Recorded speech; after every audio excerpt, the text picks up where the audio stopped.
चलो, तो वीर्य तक अपन ने पढ़ लिया था। अब हम विपाक देखेंगे, ठीक है। रस हो गया, रस मतलब नेक्स्ट चैप्टर में अपन पढ़ेंगे, ठीक है। फिर वीर्य हो गया अपना। अभी विपाक की बात करें, फिर लास्ट में अपन एक आखिरी बचता है प्रभाव, वो देखेंगे। तो विपाक का मतलब क्या होता है? विशिष्ट पाक।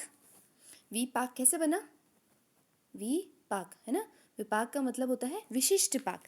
तो विशिष्ट पाक का मतलब कि डाइजेशन तो पूरा हो गया अपना, जो आहार रस बनना था, है ना, आहार रस पूरा हो गया। अब आहार रस के बाद में उसके ऊपर जब धात्वाग्नि की क्रिया होती है, जब भूताग्नि की क्रिया होती है, रस धातु बनेगी, रक्त धातु बनेगी, वो जो पाक होगा, वो उस लेवल का जो डाइजेशन का प्रोसेस होता है, मतलब मेटाबॉलिज्म जो होता है, उसको हम विपाक बोलेंगे, ठीक है। जहाँ तक जठराग्नि की बात होती है, उसे हम पाचन बोलते हैं।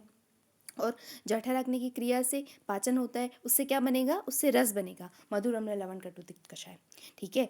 उसके बाद में जब इस आहार रस के ऊपर जब धात्वाग्नि और भूताग्नि, 13 तरह की अग्नि होती है ना, फर्स्ट ईयर में, अभी तुम्हें फिजियोलॉजी में पढ़ोगे, 13 तरह की अग्नि होती है। तो जब जाठराग्नि के अलावा जो धात्वाग्नि भूताग्नि की क्रिया होती है, उसके बाद में जो प्रोडक्ट बनता है, तब हम उस पूरे प्रोसेस को क्या बोलते हैं? विपाक। हम इसको मेटाबॉलिज्म से कोरिलेट कर सकते हैं।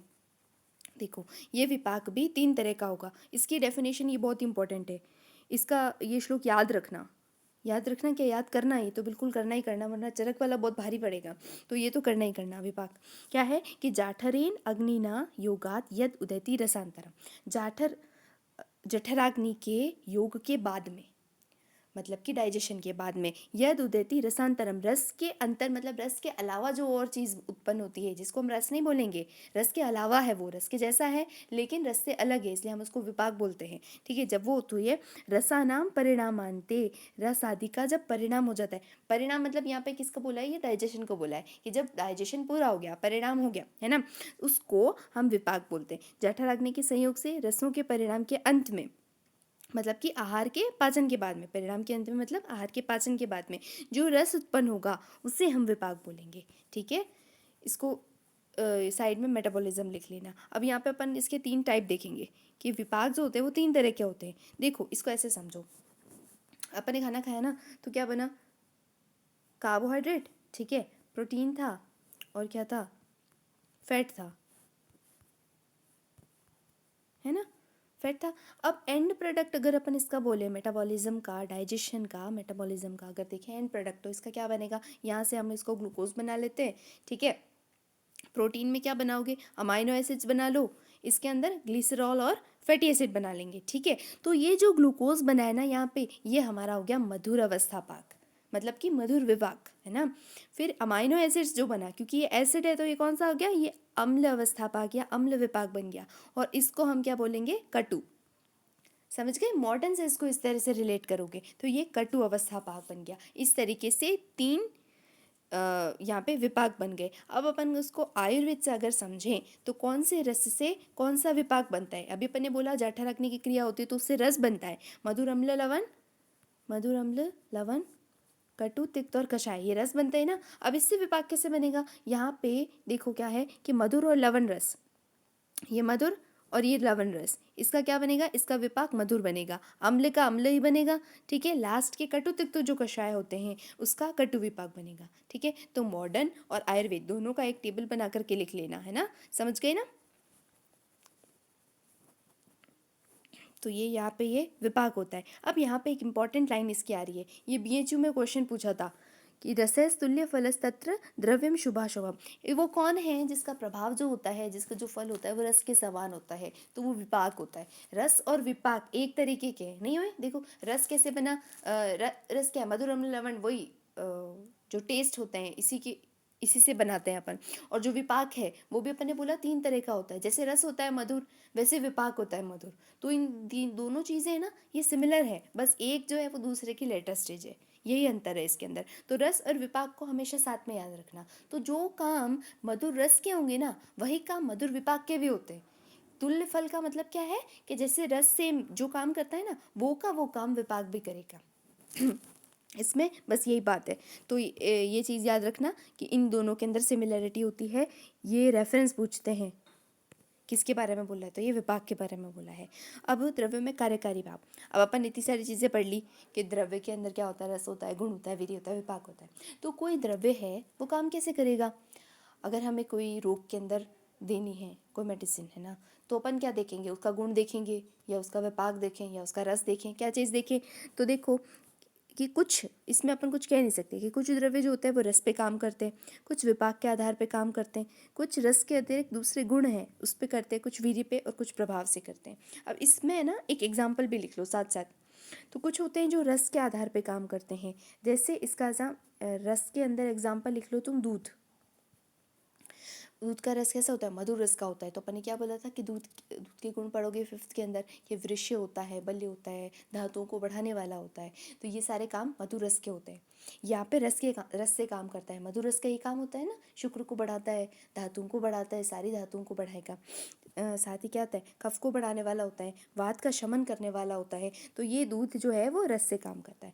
उसके बाद में क्या आता है, विपाक। विपाक से काम करने वाला जैसे क्या लोगे, आंवला ले लो, या छोड़ो हरीत की ले लो।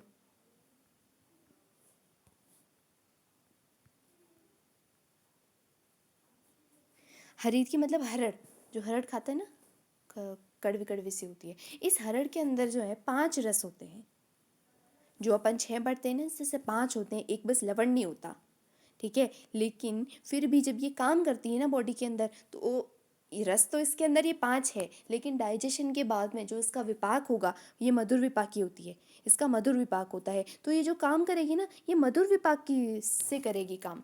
मतलब इसके जो अल्टीमेट एक्शन आएगा वो मधुर विपाक के जैसा आएगा। इन सब के हिसाब से आना चाहिए था। इसमें कषाय रस भी होता है तो उसका भी काम करना चाहिए था, लेकिन इसके जो मेजर फंक्शंस होते हैं वो मधुर की वजह से होते हैं। तो ये हरित की जो है वो यहाँ पे विपाक से काम कर रही है। ऐसे ही वीर्य, वीर्य का बेस्ट एग्जाम्पल होता है आंवला।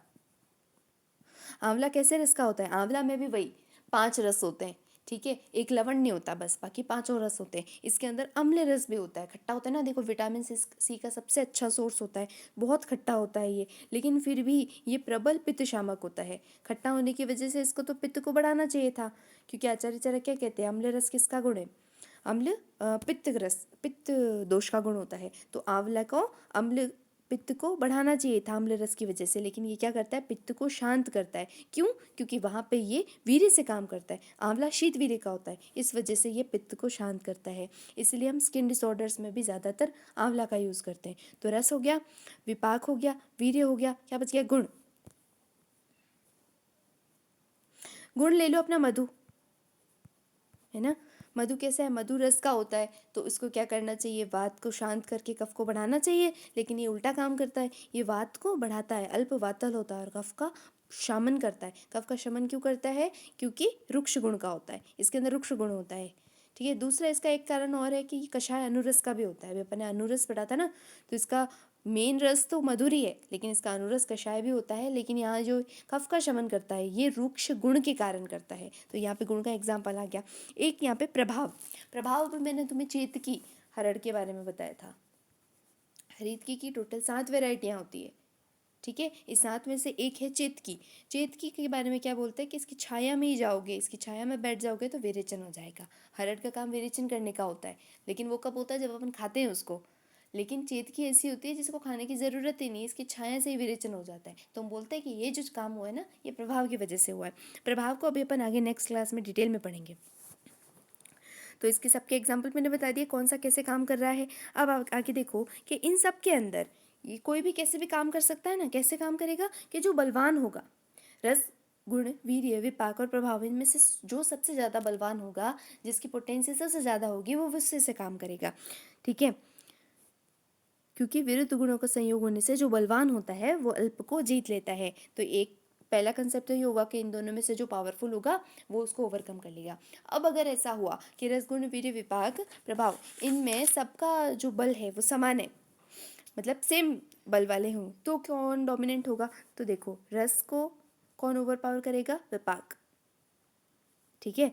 रस के साथ में हमेशा विपाक आता है, ऐसे याद रखना, क्योंकि दोनों भी अभी आगे वीर्य भी आएगा तो उसमें कंफ्यूज मत होना। रस और विपाक को अपन ने साथ साथ देखा था ना, तो रस और विपाक को साथ साथ लेना।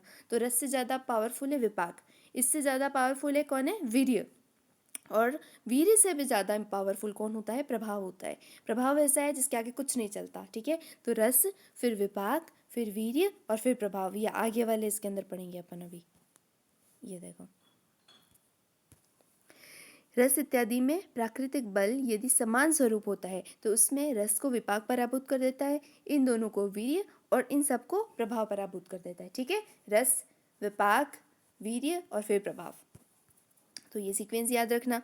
अब आगे देखो क्या है, अब यहाँ पे प्रभाव के बारे में बताएंगे। प्रभाव को अपन नेक्स्ट क्लास में लेंगे, ठीक है। प्रभाव, विचित्र प्रत्यारब्ध और समान प्रत्यारब्ध, इसको मैं अच्छे से समझाऊंगी तुम्हें। तो आज की क्लास यहीं डिसमिस करते हैं, ओके।